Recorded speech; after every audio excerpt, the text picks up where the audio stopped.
The Kremlin has warned the White House that we are in danger of seeing this war escalate based on current events that the United States is, especially with it having allowed its weapons to be used to fire on a beach in Crimea that has killed Russian civilians, or at least that's the claim. Continues just a continued degradation of this war between Russia and Ukraine. The U.S. has continually just gone up to what were presumed to be Russian red lines and then past them. When nothing seemed to have happened, they moved to the next one, and so forth and so forth. The question is going to be, are there really any Russian red lines? Is there really any risk? Or is this just a big bluff by Russia, and really the United States can just ignore all these and go forward and do whatever it wants with no consequences? Certainly many in the West would like to believe that. Many in the United States would. But as our guest on today is going to help us explain, it might not be that clear cut, and it might not be a safe bet to keep thinking Russia doesn't mean what they say. And we have Alexander Mercouris from the Duran and several other things where he's on all across the internet. We've had him on our show before. Always a complete delight to have. Welcome back, Alexander. And always a complete joy to be here. And thank you very much for having me again, Daniel. And I'm very pleased to be on the show. Well, I am too, and I'll never forget that time we met in the restaurant there in London. And man, you need to take a trip to Washington. By the way, I need to return that favor. But you and your lovely wife, it would be great. But anyway, sorry, I just thought I'd throw that out there. Didn't want to forget that.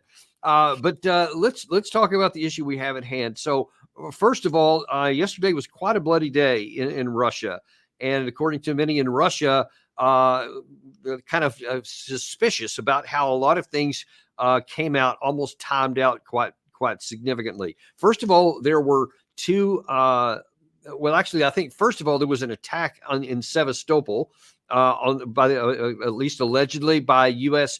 ATACMS missiles that hit a beach on a holiday where a lot of Russian tourists were on a beach. Some of these the canisters, the ones that are the it's not just an impact, but it's one where the small bomblets go out and blow up and apparently cause quite a number of casualties. I think well over 100 were wounded. 4 were killed, I think, including a 2-year-old baby is what's being reported. And of course, this just has lots of the Russians really upset because they've been warning about this kind of thing for a long time, that the U.S. bears responsibilities if its weapons are used against Russian citizens. More on that in a second. But then later in the day, also timed out significantly, were 2 traditional terrorist attacks in Russia in Dagestan. Gary, if you can throw that map up there for the people who may not know, Dagestan is in the southern part of the Russian Federation. It is a republic in the Russian Federation there. Just right next to Georgia and Azerbaijan down in the south. And what happened here was that there were some Islamic radicals who, again, on this religious holiday, in the Trinity Day, I think they call it, it's an Orthodox Christian holiday, they killed a priest, they murdered a priest, they attacked a mosque, they attacked some other churches, and then they also fought a lot of the security services, the policemen. About 20 people were killed in that, but this just continues to raise the specter and the concerns that the Russians have always had about having internal disputes along ethnic and religious lines. So this is something that they take very seriously, aside from just the casualties that were counted. So all of this, Alexander, is just, especially on top of nearly 2.5 years of warfare there, is a really painful and emotional issue for the Russian people. Absolutely. It's a very, very emotional issue for the Russian people. And if you read Russian newspapers today and follow what the Russians are saying, they are very, very angry.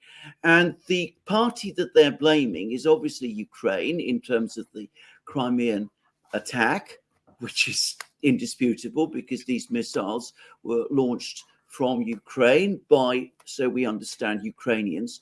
But they are very, very angry with the United States.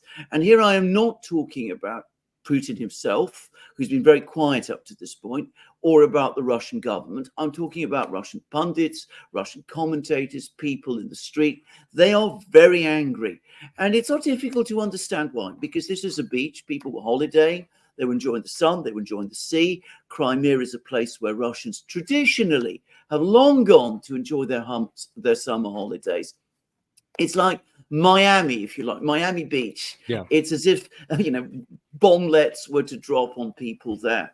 And of course, you mustn't take this too far because Crimea is a war zone. I mean, there's been fighting going on.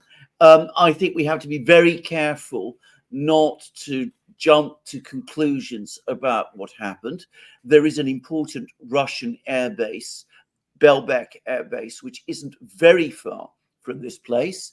Sevastopol itself is a major Russian naval base. We're talking about a military city.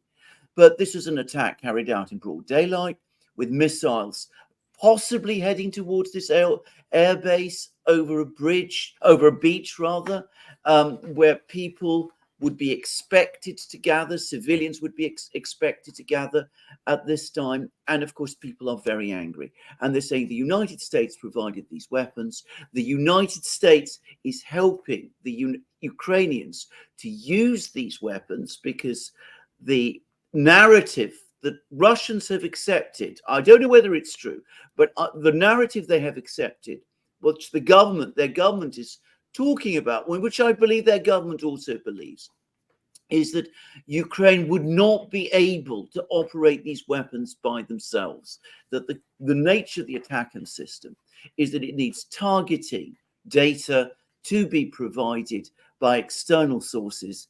Ukraine doesn't have those sources. The United States does. Its drones are operating in the area over the Black Sea, close to Crimea. And it's been suggested by the Russians that the Americans are somehow involved. And this is how already. I can just tell you that on the system itself, the thought that we could give this very technical capability to Ukraine, and then within a mere weeks that they would be able to use it effectively to target is just not true, because it takes a lot of training, many months to train up just American crew members to use it.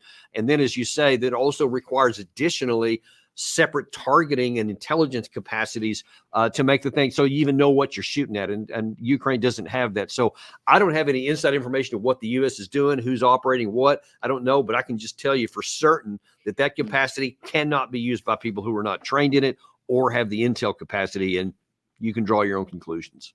Well, the Russians, more to the point, the Russians are drawing their conclusions. Now, they've already called in the American ambassador.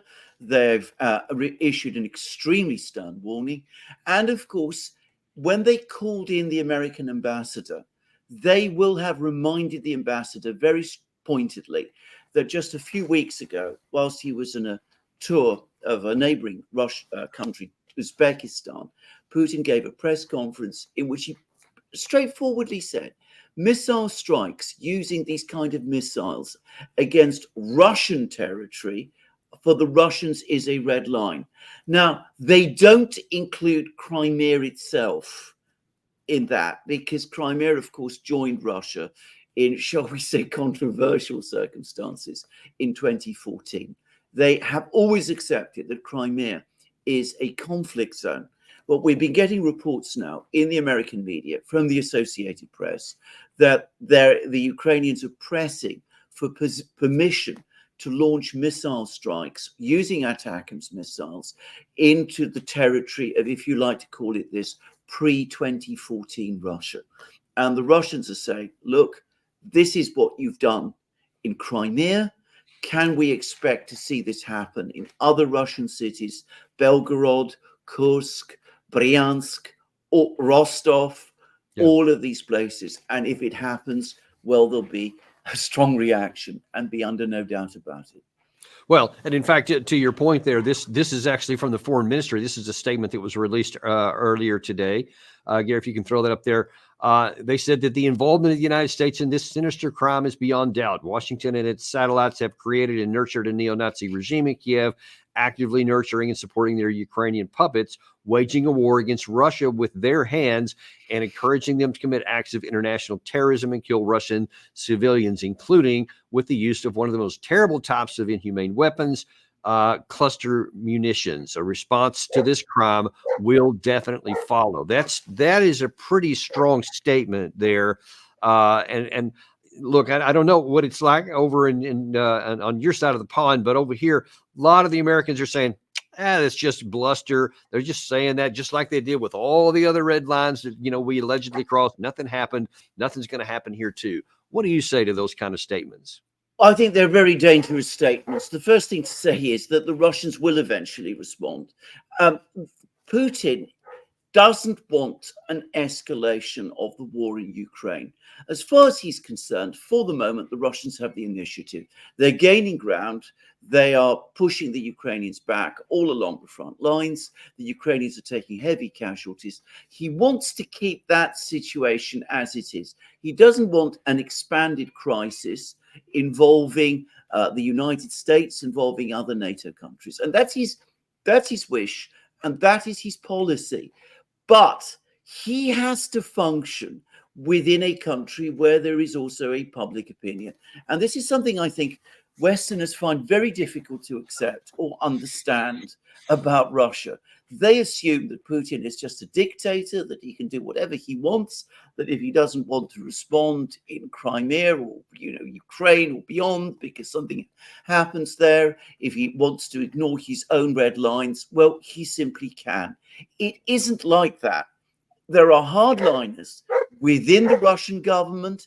There are hardliners within the Russian public. They already have been criticizing Putin for quite a long time for letting the situation slip out of control in the way that it has been doing. And at some point, Putin has to respond. Any Russian government would have to respond. They can't just sit back and take missile strikes happening at any part of their country without responding to them. And, well, this statement from the foreign ministry not only says that they may respond, it says that they will respond. Now, I think that being Russians, being Putin and his team, they will try to calibrate their response. They will try to keep it as controlled as possible, that we might not see anything dramatic immediately, but they've already indicated that they will respond in some way. And this constant talk about Putin bluffing, I mean, it's beyond reckless, because ultimately it's a guess, and one should never play a game with such high stakes, if you like, on a guess. That is one. And secondly, I don't think he does bluff. If he bluffed, we wouldn't have a war in Ukraine at the moment. He said that Ukraine joining NATO is a red line, and here we are. Yeah, and there's been a number of other things that, like when a lot of the Russian energy infrastructure was hit with some of the long-range missiles that were provided earlier. Then you saw a significant uptick earlier this year in the destruction of more Ukrainian energy infrastructure. When the Kerch Bridge was hit, you saw some pretty significant retaliation then. So I think that he does have a track record of eventually responding, and he doesn't respond to everything. And I think that some people think, well, then once he didn't, then that's evidence that he's not going to, or because he didn't do anything to the United States or to any NATO allies that he won't. I think that's one of the distinctions that some people make. I think that's exactly right. But the way I read it is that this time he is, or rather the Russians are talking about some kind of answer to the United States itself. Otherwise, why would they call in the American ambassador? Why would they give this warning to the American ambassador himself? I mean, it seems to me that some kind of response against the United States is on its way. And it's not difficult to guess what some of that might be. The Russians have already talked about providing weapons to American enemies. We've just had a trip by Putin to North Korea, which should alarm people, perhaps even more than it is already doing. And of course, there's lots of people around the world, in the Middle East especially, who have their own quarrels with the United States. And if they start acquiring Russian weapons, sophisticated Russian weapons, it will be a problem, a very serious problem indeed. The long and the short of it is that American lives are now on the line because people have been disregarding these Russian warnings and have been behaving in this reckless way. I couldn't agree with you more. And in fact, it's compounded. And we're going to see how both those things you just said are putting, in my view, more and more Americans at risk, and possibly other NATO allies as well. One of the main reasons because of confused messages coming from Washington. And I'm gonna show you a few things about what some of the American leaders and officials have said variously about, and I'm talking recently days, not just spread out over the war, but just in recent weeks, about what we're saying about what we're trying to accomplish, how we view things that have been happening on the ground, and where we think things are going to go. You're going to see just this scatter shot all over the place, and one has to wonder if the Russians are going, well, what is the American position? It's hard to figure out. And then we're going to take a look at separately at what the Russian position is, which is far more consistent and troubling, to your point. First of all, here is Jake Sullivan on the 16th of June talking about what America's objectives are. President Zelensky has made clear, including here in Switzerland, that ultimately this war will have to be determined at the negotiating table. The United States' goal has been to put Ukraine in as strong as possible a position on the battlefield, so it is in as strong a position as possible at the negotiating table. It's up to Ukraine to decide when and how that occurs. Okay, so that's interesting that our objective has just been to help them to get a good negotiated settlement, because if that was true, why not negotiate right now? I mean, why wait if you're trying to get a good negotiating position? It's not going to get any better, I don't think. No, it's not. It's absolutely not going to get any better. I mean, this is an entirely false plan. It's massively overcomplicated because it assumes that the United States can escalate in Ukraine and support Ukraine so that Ukraine can achieve some kind of negotiating position, strong negotiating position, which will satisfy the Ukrainians when they've never shown the slightest interest in any kind of serious good faith negotiations. That's the first one. And secondly, it completely disregards that every American escalation is going to be matched by a Russian one. The Russians do not want, by definition, to be put in a weaker position. So if the United States gives more to Ukraine, the Russians are going to respond by doing more on their own side, which of course they can. So this is a road to nowhere. It is completely illogical. It makes no sense. Well, and that's one element of it. If that were the only position that the United States was talking, maybe you could say, all right, well, let's talk about that. But then you have to get to the point to where then Matt Miller, who's the spokesman for the U.S. State Department, well, he's got a different view. You had over 90 countries that attended this peace summit. You had over 80 countries and international organizations that signed on to the final communique. We think both of those numbers represent a very significant show of support for Ukraine and for not just peace, but a just and lasting peace, something that we have always made clear. So look, it is Russia that initiated this conflict. It is Russia that has escalated this conflict every step of the way, not NATO, not the United States. So he wants a just and enduring peace at Ukraine's objectives there, with no concern about the Russian side there, even though they're militarily on the upside. And I'm like, what sense does that even make? I don't even understand what your position is really. Well, it doesn't make any sense. And the point is that most of the world doesn't think it makes sense. He talks about the fact that 91 countries attended this peace summit. There are 193 countries represented in the United Nations. Invitations were sent to 160. As we see, a substantial number of countries didn't turn up. Major powers, China refused to participate. Pakistan didn't go. Saudi Arabia went, but they said they refused to sign the final communique. So did Brazil, India, Indonesia, Thailand, many countries around the world. And when you actually look at the list of actual countries that signed the final communique, firstly, it was 76, not 80, as we've just heard. But they are all well-known, long-established friends of the United States. It's the United States, its core allies, the Europeans, a couple of other countries as well. Most of the world has not did not sign up. And in order to make up the numbers, by the way, we had the European Union signing 3 times. He talks about international organizations. So the European Council, the European Parliament, and the European Commission, all 3 institutions of the European Union, each individually signed.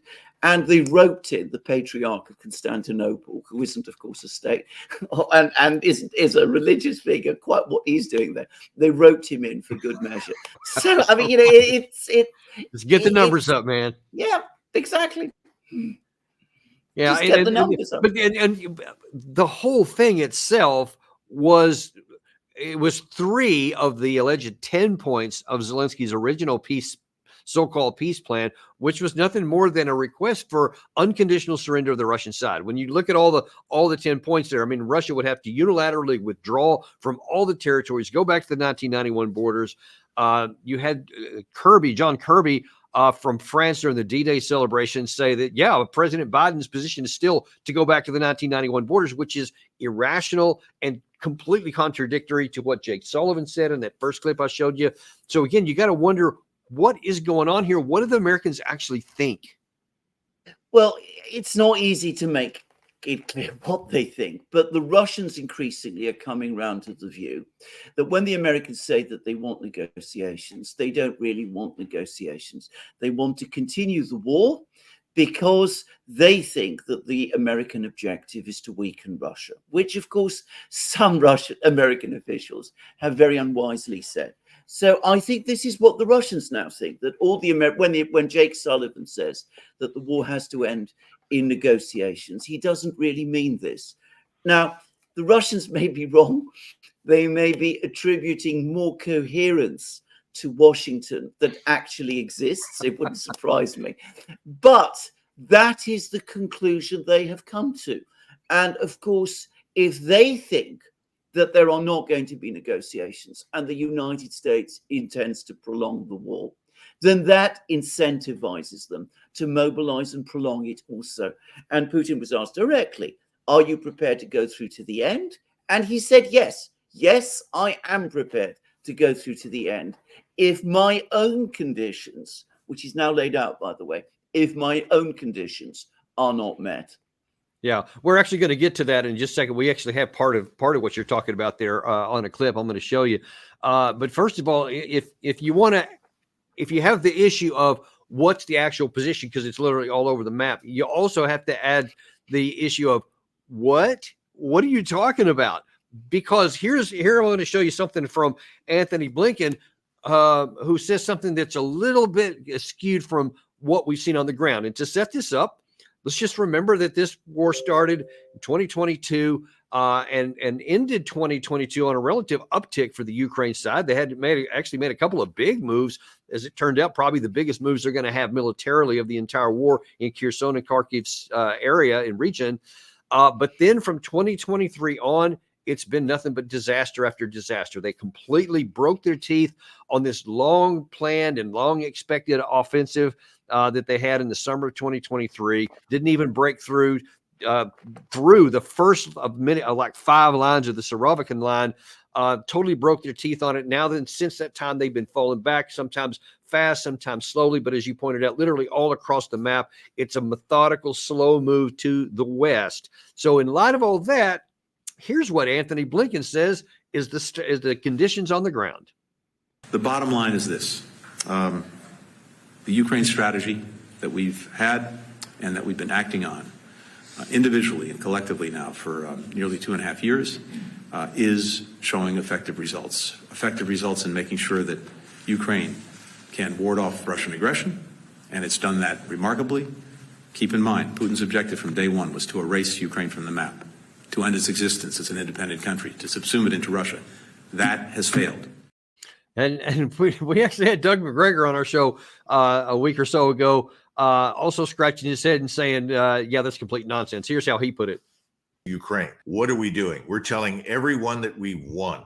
Well, there's no evidence for that. The terrible condition in Ukraine is evidence for complete and total failure. We have sacrificed close to 600,000 Ukrainian lives on the battlefield, and they continue to lose more every day. How many other Ukrainians have died from other means and consequences is anybody's guess. The whole thing is an utter and complete fiasco. The American people, who have listened to and absorbed an awful lot of lies for a very long time about things, are beginning to wake up. Well, some are beginning to wake up, but apparently nobody in the U.S. government. But when you hear stuff like that, like our strategy is winning, and a lot of that whole list I just read off, words fail me. Well, words fail me. I mean, I don't understand what the American government, the US government, thinks it is doing. I mean, if they really believe they're winning in Ukraine, then they have absolutely no understanding of the situation. And there is a major collapse in their the intelligence that they're obtaining. I don't believe that it is this bad. I am sure that the intelligence community is properly informing the United States government, the officials there, of what the real situation is on the ground. But I suspect the reality is that people like Tony Blinken and Jake Sullivan and others probably are now so committed to this strategy and are so personally invested in it, politically, in prestige terms, in emotional terms, that they cannot bring themselves to admit the point that Colonel McGregor was making there, which is that the policy has failed, which it has. It has failed disastrously. They can't bring themselves to admit that, and the result is that more Ukrainians die. Right. And more Ukrainian cities are leveled and more Ukrainian territories continues to be lost, which is just agonizing for me, because that's always been one of my biggest motivators from the literal beginning of this war, that the biggest bill payers for all this fiction that we spread are Ukrainian men and women and cities and territory and all that. And that's just drives me crazy. But it's going to continue on. And I think, to your point, I mean, I can't imagine. I've actually heard from some people that Jake Sullivan, somebody who knows him well, says that he's an extremely intelligent man, not dumb at all. So I can't imagine anything but that he doesn't know everything that you and I are talking about. I know that when Anthony Blinken was the national security advisor for the vice president, I had one opportunity to brief him on the Afghan war while I was still on active duty in the White House. And he struck me as a very smart guy, understood everything.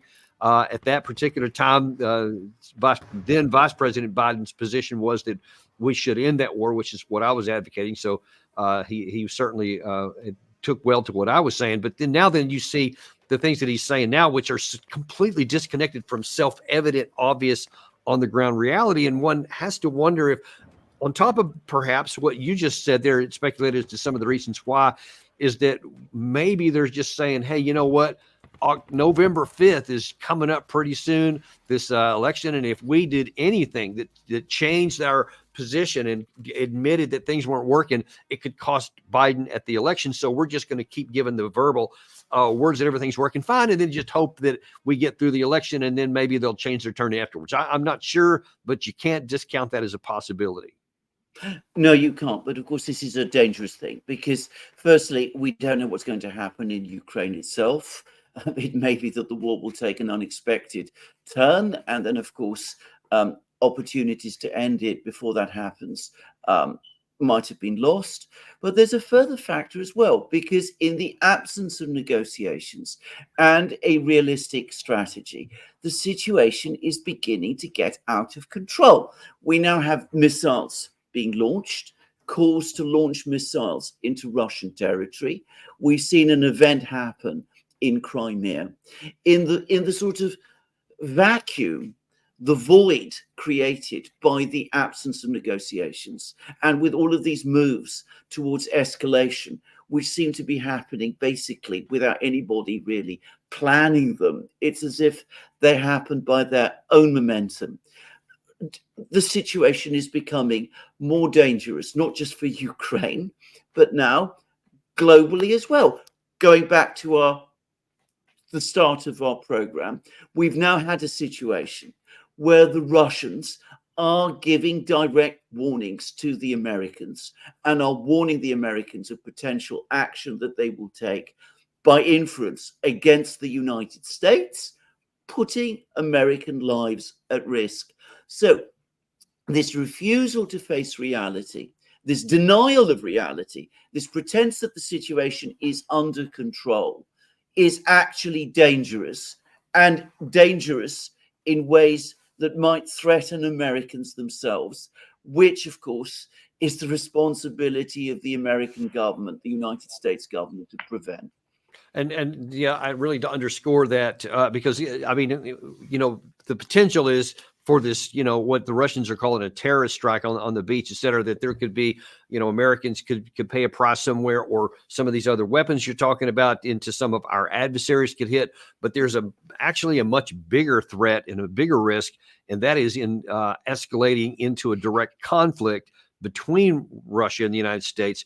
And that I'm going to play you a few clips here, kind of at a building crescendo of some things that Putin has said. So while you have the U.S. is all over the map on what they're saying publicly and what's actually going on the ground, there is a lot more coherence from Vladimir Putin specifically in what he's been saying and what his position remains and has been almost from the beginning, and that is for negotiated settlement. Here's what he said right before that that Switzerland peace conference, laying out his view for what could be an actual peace. The essence of our proposal is not some kind of temporary truce or suspension of fire, as, for example, the West wants. This is not about freezing the conflict, but about its final completion. And I will say again, as soon as Kiev agrees to a similar course of events proposed today, agrees to the complete withdrawal of its troops from the DPR and LPR in the Zaporozhye and Kherson regions, and really begins this process, we are ready to begin negotiations without delaying them. I repeat, this is our principled position. Neutral, non-aligned, nuclear-free status of Ukraine, its demilitarization and denazification. I mean, frankly, that's almost the same thing he said at least in December of 2021. Definitely the same thing that he said in Istanbul in 2022, and not a whole lot different than what he's saying now. So just on the surface of the statements he's saying, that's been really consistent since before the war. I think that's exactly right. I mean, for him, for the Russian leadership as a whole, it is a question of Russian security. They have said that for them, Ukrainian membership of NATO is a red line.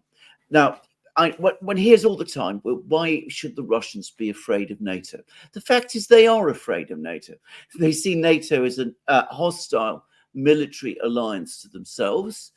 They feel that it is encroaching on their borders. They do not want to see NATO in Ukraine.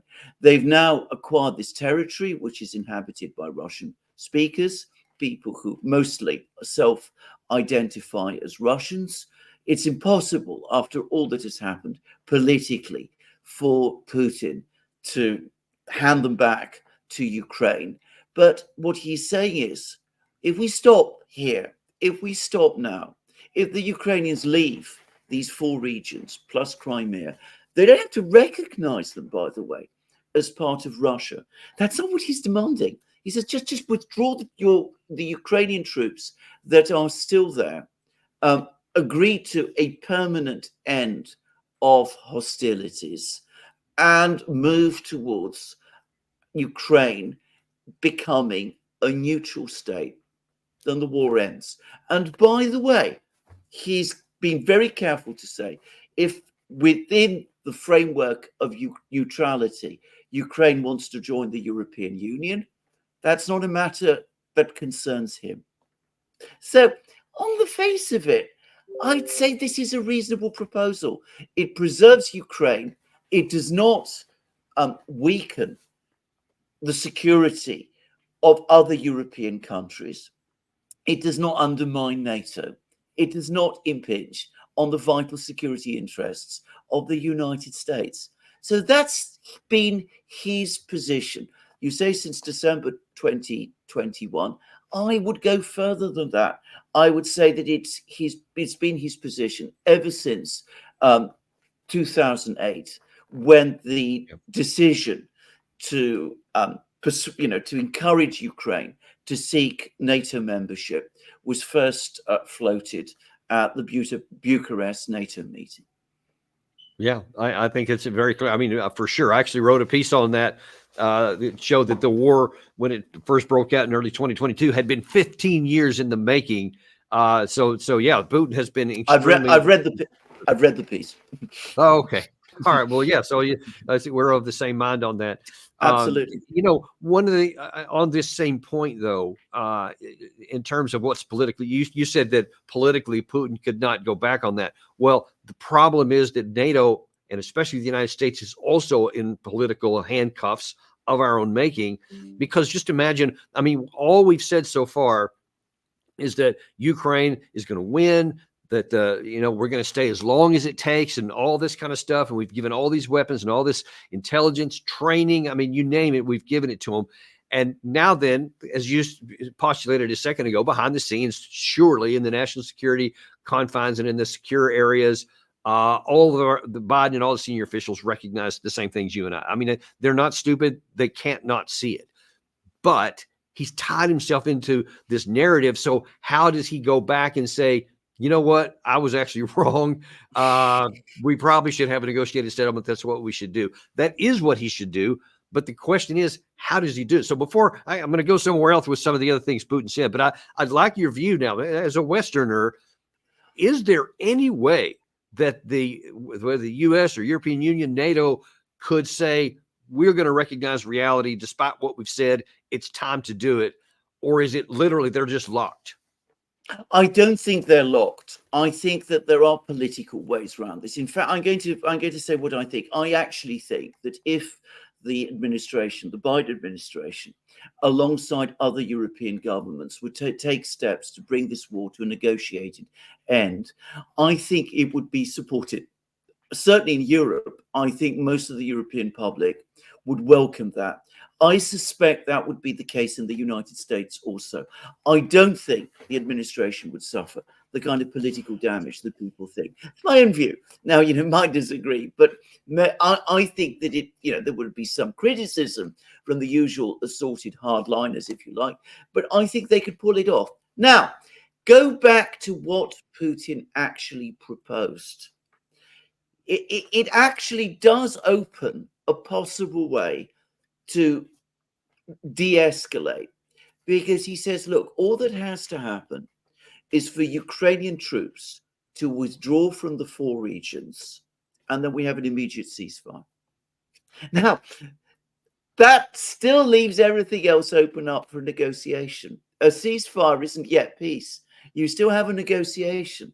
So you could, I think, quite easily say, or at least you can try and say, look, we haven't given away anything in principle, but we accept that Ukraine is an impossible military situation. The situation is getting extremely dangerous. So we've agreed with the Ukrainians that they will pull all their troops out of Donbass, sit down and talk. We have a ceasefire. And I think personally that that's a way out. It's a face-saving way out. If I was advising the president, which of course I'm not, that is what I would advise him to do. Well, I would certainly agree with that. I'm curious in Britain. Obviously, Nigel Farage has made quite a bit of waves, even on this side of the pond, when his comment that he believes that NATO actually started the war by saying they're going to go into Ukraine, which was almost like anathema. And I know some places, I believe it was the Telegraph that just excoriated him and said that he's basically a Putin stooge, etc. How is that playing out within UK, and what is the general mood of the population? I think that Farage, who is somebody who, many people called him a demagogue, but in my opinion, he's somebody who's very much got his finger on the pulse of public opinion. I think he senses that there is an opening here, that nobody else wants to talk about the subject. Everybody else agrees with each other about Ukraine. This is his opportunity to break through. I'm not saying that he doesn't, by the way, he's honest and sincere about what he is saying, but he's brought it up and he is repeatedly bringing it up now. I think he senses that he's got the mood of the public behind him. And on this, I think he is right. I think back in 2022, when the Russians marched in, there was a widespread sense of shock, great anger. People were saying that this war is outrageous, that the Russians are aggressors. 2.5 years on, the war is grinding on. People's living standards in Britain have been severely affected. There's a sense, people are starting to sense that this is a more complicated story than it first appeared, even if they haven't been told the full details, which are complicated enough, admittedly. So I think that Farage is actually onto something. And I think probably we're going to see this have an effect in British politics going forward. I'm going to say that, of course, what the political class is saying in public is not necessarily identical to what is being discussed in private. Now, I have to be very careful what I say here, but I've had contacts with a number of people, and I've seen sort of discussions which have been privately taking place. And I get the sense that in Britain also, within the establishment, if you like, there is more doubt now than there previously was about where this war is going. And some people are increasingly saying to each other, it would be in our interests if we could find a way out. And have you seen any polling results since Farage first made that comment about how it's being reviewed or received, rather, by the population? The best sign is looking at what is happening to the parties. And for Reform UK, which is the party which he now leads, have risen in the polls. That's a pretty good indicator, which means he's probably going to stick with that. I think Gary just had a headline up there that says he's defending his comments, so he's not backing down. And we'll have to see, because that those votes are coming up pretty soon, right? July 4th. Yeah. That's yes. just about That's 2 exactly weeks right. now. And is there, and we'll just take a quick diversion off here. Is there any mood in the British public heading into this election to where ending the war between Russia and Ukraine could be a winning proposition, or are they still, the population still kind of like in a wait and see? I think that this is not the biggest issue in the election. I think this is one of the problems because, of course, people like us talk about the war all the time. A lot of people in Britain are interested in the war. But for most people, it's other matters that really concern them. The economy, the cost of living, the crisis that they feel in the health systems. Issues not so different probably from what you would find in other countries, including in the United States. But what I think does exist is an increasing vague sense, perhaps one that people aren't articulating precisely, that the political leadership in Britain are far too interested in Ukraine and far too little interested in what's going on in Britain to be entirely healthy. And that's one thing that I think does exist. But I think there's also a sort of growing sense that somehow the fact that there is these problems in Britain, which are getting worse for many people, is in some way connected to the war in Ukraine. That Britain is trapped in an unending cycle of escalation with the Russians, to which there is really no way out. And that instead of the promised victory, what we're offered is in effect an indefinite war, from which nobody feels very comfortable, and to which there's really no sign that we will come out the winner. So I think that's a general sense that exists in Britain. Yeah, be interested in seeing how that comes out there, because depending on how that election comes, it could actually inform the U.S. election on November the 5th. Because if there's certain trends that are moving, very oftentimes they go from one side of the ocean to the other. So that's something we're going to be keeping a close eye on as well. Jumping back into what we were talking about here. So I just showed you the comment from Putin on I believe it was the 14th of June, where he laid out what his conditions were. He was asked when he was in Vietnam, I think 4 days ago, what he expected the results to be when he talked about when he laid this out to the Western leaders. And he has an interesting comment during his response here about whether this is an open-ended offer or if there's an expiration date. Check this out. As for the reaction of our so-called Western partners, you said that I apparently did not expect it. No, on the contrary, I expected exactly this kind of reaction at the initial stage. But what will happen later, time will tell. Everything will depend on how the situation on the ground changes. I think that some reasonable politicians will still think about whether the proposals I made are realistic, objective, and in line with the interests of all negotiating parties and all of Europe, if it really wants to end the conflict in the center of Europe. I am not sure that such an attitude towards our proposals will last forever. Even now, there are voices from some politicians saying that yes, it might be an ultimatum, yes, excessive demands, but we cannot refuse. We need to think and figure it out. It's just almost disheartening to me to hear, the leader of the so-called evil empire and the bad guy and the guy who's like Hitler is constantly talking about a negotiated settlement, even expressly says so that all the negotiating partners can find something that they like and that they get something out of it, as opposed to any kind of unilateral demands. And then there's no conversation on our side at all about any negotiated settlement other than capitulation of Russia, which is completely unrealistic. And that's but what do you think there about Putin's comments, implying anyway that this is a limited time offer? Yes, I mean, I think it is, because, of course, the longer the war continues, the more the situation on the ground is going to change, as he says. Now, unless there's a sudden radical transformation in the direction of events on the battlefronts, which I do not expect. I mean, I'm not a military person, obviously, but I've been following it closely, and I can't really see where that change would come. It will continue to be on Russian side. So they're going to gain more territory. It'll be a slow process, but they will gain more territory. They will gain more cities. They will start to move beyond the four regions, because most of the fighting still overwhelmingly is taking place within the four regions. But they'll get past Donbass. They'll take more of Kharkiv. They'll take more of Zaporozhye. They'll move into Kherson. They might start to encroach towards other places as well, in the north, in the south, wherever.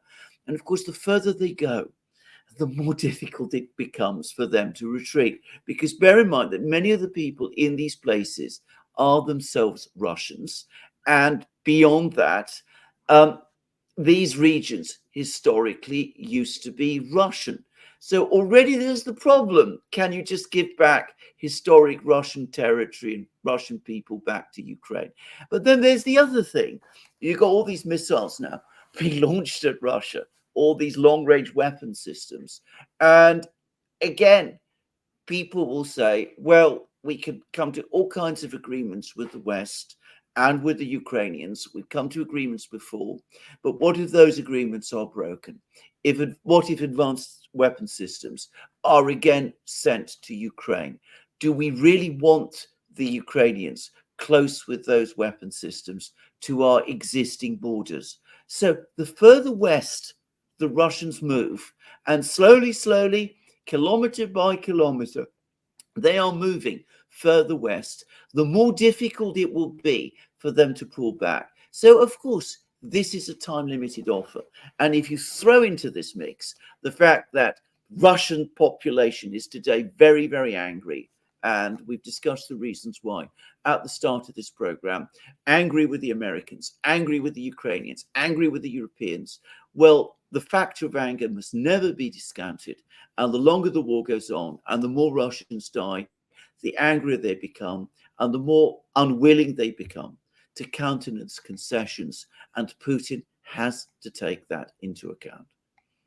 And, Alexander, one of the things that is so aggravating to me and very, very discouraging and disheartening is that there is too little thought given to in the West, especially among the leadership and those that, put all these public statements out, of thinking about the full ramifications of what they're advocating, because there are people who, of course, still say we want Ukraine to win. Lindsey Graham is a famous one over here that's always said, yeah, we want them to win. John Kirby has said, he said on, I believe it was the 7th of June from Normandy. He's like, yep, we want to push Russia all the way back to the 1991 borders. There is no thought given to what if somehow, you said it a second ago, I don't see any prospect that the situation on the ground could change, but I guess it's always theoretically possible that some unexpected thing could cause that to switch over. I don't see any prospect of it, but let's just say that it's human affairs and sometimes things that you never imagined could. If that happened, then we would be in a far worse situation than we're in right now. Because now then, if Russia starts to feel like that they are facing an existential threat, not just terrorism, which you see how excited and angry they are about that, but if their actual territorial integrity were put at question, they will have a very, very different response than anything we've seen today. And Putin also recently addressed that. Westerners are constantly raising the stakes and escalating the situation step by step.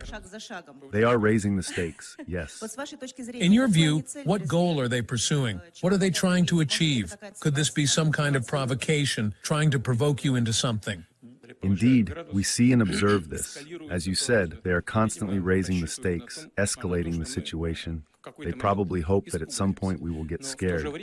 But at the same time, they talk about wanting to achieve a strategic defeat of Russia on the battlefield. I think those who think this way, and even more so those who say this, are making another big mistake. What does this mean for Russia? For Russia, it means the end of its statehood. It means the end of the 1,000-year history of the Russian state. I think this is clear to everyone. So the question arises, why should we be afraid? Isn't it better to go all the way then? This is basic formal logic.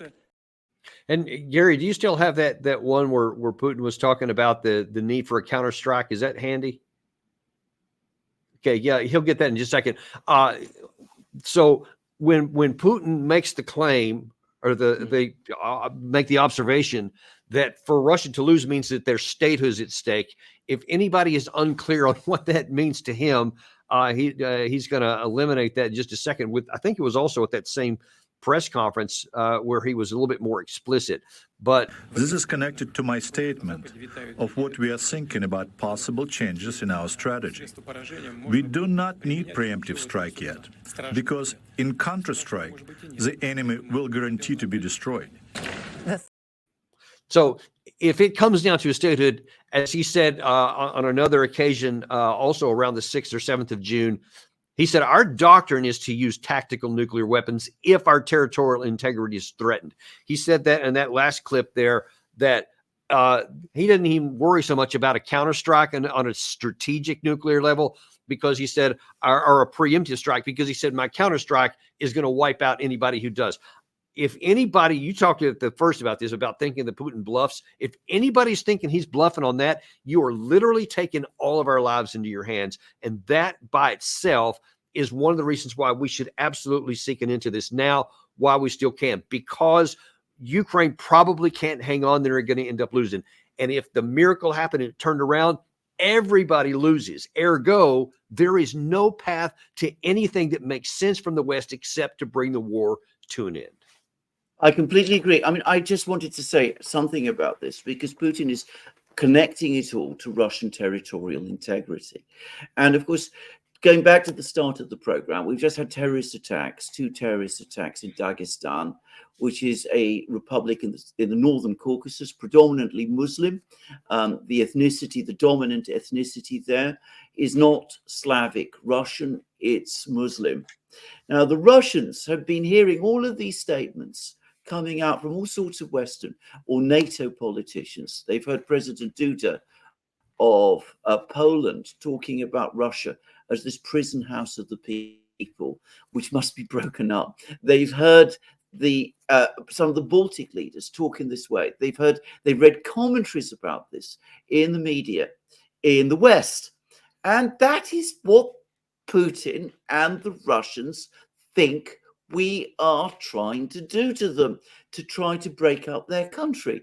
They also believe, perhaps rightly, perhaps more probably wrongly, that there is some kind of, Western hand in these attacks, or Ukrainian hand in these attacks in Dagestan, because you can understand how it all plays into their fears.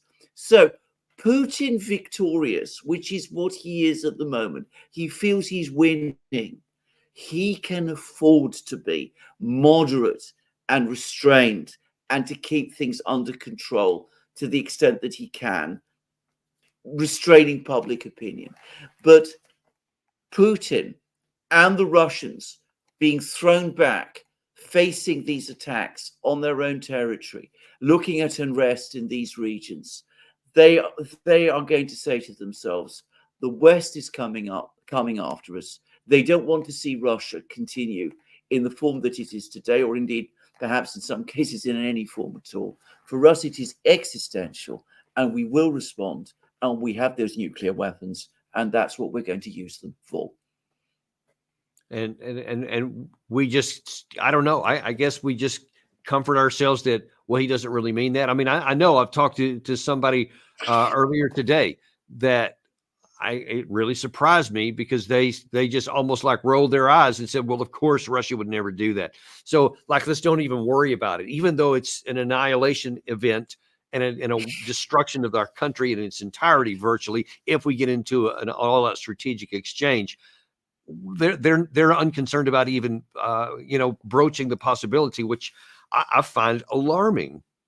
Well, you only have to be wrong on this once for things to get apocalyptically out of control. So you can roll your eyes, you can say, of course the Russians will never do this. But if you are wrong, there might not be any way back from that. And that's what I find people who make this sort of claim never seem to understand.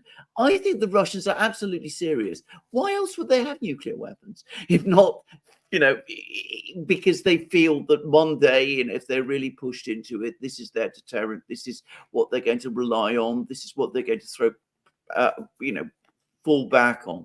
I don't think it's a bluff. I don't think Putin is a man who bluffs. I think he's exercised extraordinary levels of restraint, but that's not the same as saying that he's bluffing. On the contrary, as I've said on other occasions, it's people who bluster who I tend to find are the sort of people who bluff. And the Putin you've just seen in these programs, these clips that you've done, is not a blusterer. He's somebody who thinks very, very carefully before he speaks. That's my impression of him.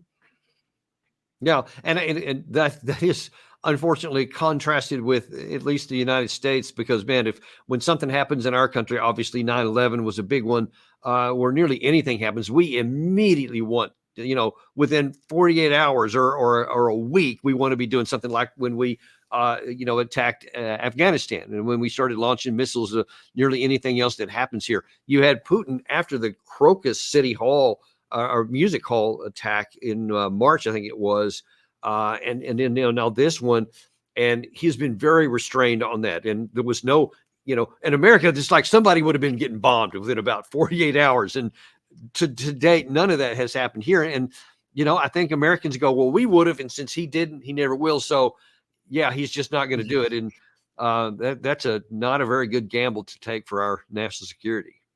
It's a very reckless gamble, and people should know better. Regardless of what you think about Putin, whether you like him, whether you don't like him, whether you think he's a dictator, whether you think he's somebody who's been provoked, as Farage says, whatever your feelings about Putin, put it all to one side. Just look at the risks and at the dangers and compare that with what he's proposing. What he's proposing is not something that is existentially dangerous to ourselves. If the Russians get the 4 regions and Ukraine remains outside NATO, that is not going to threaten our security or our future or the peace of the world. If, on the other hand, we continue escalating and things get out of control because the Russians fear that we really are coming after them and we want to dismantle their country, well, then, of course, the situation is otherwise. And, we could find ourselves in a situation which would be threatening to ourselves in ways that I don't even want to talk about or try to imagine. And, the irony is, I think you hit something a little while ago that I want to reinforce, is that there is a path to take for the West that could still keep plenty of face that could avoid, quote, looking weak, et cetera, by having negotiated settlement. Because this is what I think we've really articulated well here. There is no path to a victory, a military victory in this, no matter what, no one direction or another. There's a block. You're just you can perpetuate it for a long time and hope nothing bad happens, but you can't win or anything positive like that. So it's rational to get this off the table, and you can secure the eastern flank of NATO. You can stop the bleeding of all of your ammunition and everything that's going to this other country into a dark black hole. You can stop all kinds of bad things and maintain a buffer between Europe and Russia. I mean, it's a win-win-win if we take that path. Absolutely. And, if pull the Ukrainian troops from Ukraine, get us, these 4 regions, sit down and talk, get a ceasefire. The negotiations can go on for months, probably years. People are not going to, elections aren't won or lost on things like this. If that's the fear that's holding people like Sullivan and Blinken back, well, I think that they're looking at this completely wrong. And, I've been involved in politics before. My aunt used to be a politician and I used to advise her. That's my own view. I mean, I think anyway, even if I'm wrong about that, it's absolutely the course they should take, because that's their responsibility as the government of the United States and as the leader, by the way, of the Western Alliance, to ensure the security of the American people, the people of the countries that are actual allies of the United States, and the peace of the world. And I think that is what they should be prioritizing, not what happens in November. But as I said, I personally don't think it would have a negative effect for them in November anyway. On the contrary, I think it would take a problem off the table and people would be back to talking about all the usual things that they talk in elections. And on that basis, they might even win. I couldn't agree with you more. Totally advise or acknowledge everything you just said, and I would support it unequivocally. So thank you so much for coming on today, Alexander. This just shows why we love having you on the show so much. You have so many great comments and points to make. Thank you for coming on. Thank you very much. Thank you, Daniel. And again, as always, we thank you guys for coming on and joining with us, because we're all in this together. And without you guys here, the show goes nowhere. So we ask you to like and subscribe, click that join button, get involved with some of the special things that we have that for only for our members. And be sure to tune in tomorrow, because we got another great show. We got a double header tomorrow. We actually have Ted Postal, one of our new favorites here, because he has some kind of lot of specific detailed information about why things work the way they do and why things don't work in some cases. You just don't get anywhere else. And then Professor Jeffrey Sachs, he's always got some great stuff to say. Tune into those. We'll see you tomorrow on Daniel Davis Deep Dive.